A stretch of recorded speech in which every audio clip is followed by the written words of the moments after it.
कामचोर बहू। कांता बहन की 2 बहुएं थी, बड़ी कल्पना और छोटी प्रिया। कल्पना का जैसा नाम वैसा ही काम। सारा दिन कल्पनाओं में रहती, ना कोई काम करती न कोई धाम।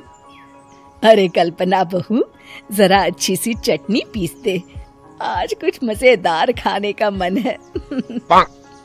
पेट में जलन हो जाएगी माँ जी बुढ़ापे में, और वैसे भी मेरा काम करने का वक्त शाम का है, अब प्रिया को ही बोल दो। इतना कहकर कल्पना वहाँ से चली जाती है। कांता कल्पना के ऐसे रवैये से काफी परेशान रहती हैं। मैं बना देती हूँ माँ चटनी। ऐसा बोलकर प्रिया माँ को चटनी बनाकर प्लेट में खाने को देती है कि तभी वहाँ कल्पना आ जाती है। अरे वाह चटनी, जरा चख कर तो देखूं, बड़े दिन हो गए। अरे नहीं बहू, तू तो रहने ही दे चटनी खाना, पेट में जलन हो जाएगी।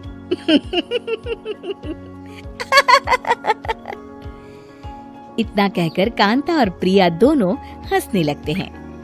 कल्पना सारा दिन या तो मोबाइल में यूट्यूब देखती या फिर सोती रहती। उसका कमरा भी बिखरा और गंदा रहता। एक दिन कल्पना का पति अशोक उससे कहता है, अरे कल्पना, जानवर भी उस जगह को साफ कर लेता है जहाँ वो बैठता है, तुम तो इंसान हो, कैसे इतने गंदे कमरे में रह लेती हो? देखो सारा सामान यहाँ वहाँ बिखरा पड़ा है। ज्यादा अपनी माँ का बोल ना बोलो। हाँ, कमरा तुम्हारा भी तो है, गंदा लग रहा है तो साफ कर लो।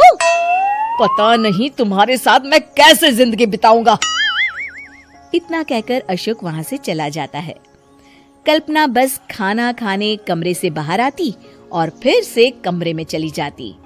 इससे कांता बहन काफी परेशान रहती।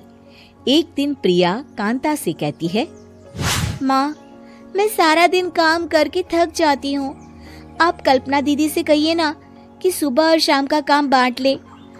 मैं तो अब सिर्फ एक वक्त का ही काम करूँगी। हाँ। अरे तू वो भी ना करना, एक बहू तो कामचोर थी ही, दूसरी भी आ गई काम ना करने के बहाने लेकर।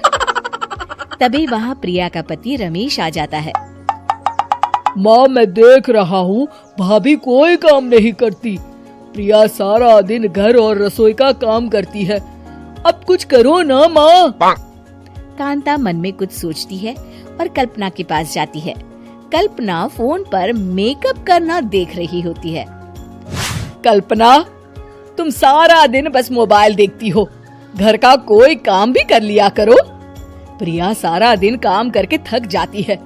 आज से मैंने फैसला किया है, एक वक्त का काम तुम करोगी, सुबह का खाना तुम बनाओगी और रात का प्रिया। आप लोगों ने काम को हवा बना रखा है। अरे पता नहीं थोड़ा सा ज्यादा काम करने में आप लोग घबरा क्यों जाते हैं। और हाँ, बहुत ज्यादा प्रिया की तारीफ मत करिए मेरे सामने, बड़ी बहू तो मैं ही रहूंगी। मैं कुछ नहीं जानती, कल सुबह मुझे वक्त से खाना चाहिए, रसोई में आ जाना, वरना कल से तुझे खाना नहीं मिलेगा। अगली सुबह कल्पना रसोई में नहीं आती है। वो देर से सोकर उठती है और बाहर आकर कहती है, अरे भूख लगी है, आज खाने में क्या है? इतनी देर हो गई, आज किसी ने मुझे उठाया भी नहीं, पता नहीं कहाँ है सब। कल्पना को घर में कोई नहीं दिखता। वो रसोई की तरफ जाती है जहाँ बड़ा सा ताला लगा होता है। अरे रसोई में ताला! ओ, मैं तो भूल ही गई थी। माँ ने आज से सुबह का खाना मुझे बनाने को कहा था। हे भगवान, इतने लोगों का खाना बनाना क्या आसान है? तभी घर के सारे सदस्य बाहर से वापस आते हैं। वाह माँ जी, मजा आ गया छोले भटूरे खाकर। मेरे मुंह में तो अभी भी स्वाद आ रहा है। अरे कल्पना, तेरे भरोसे रहते तो हम तो भूखे ही रह जाते। कल्पना को बहुत गुस्सा आ जाता है। अब बहुत हो गया, आज से मैं अपनी रसोई अलग कर रही हूँ, मैं अपना खाना खुद बना लिया करूंगी।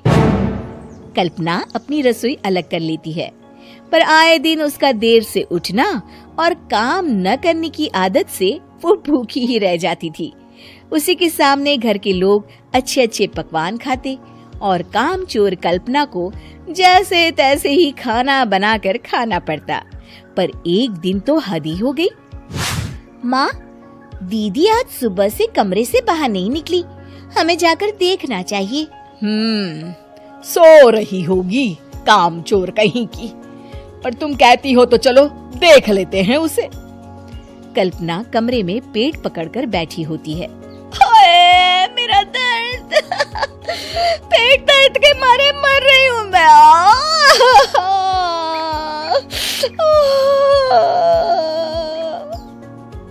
अरे दीदी, क्या हुआ? पेट में दर्द क्यों हो रहा है? डॉक्टर को दिखाया आपने? माँ, कल्पना खड़ी होती है और माँ जी के पास आती है। मुझे माफ कर दीजिए, अब से मैं सारे काम में मदद करूंगी, कभी आलस और काम चोरी नहीं करूंगी। हाँ हाँ, वो तो ठीक है, लेकिन अचानक क्या हो गया जो तू काम करने को तैयार हो गई? कामचोर कल्पना। माँ, लगातार बासी और उल्टा पुल्टा खाना खाने के कारण मेरे पेट में इन्फेक्शन हो गया है। काम न करना पड़े इसलिए मैं 2 दिन का खाना एक दिन ही बना लेती थी। बासी और खराब खाना खाने के कारण लेने के देने पड़ गए। पेट में दर्द हो रहा है। चलो अच्छा हुआ, देर आए दुरुस्त आए।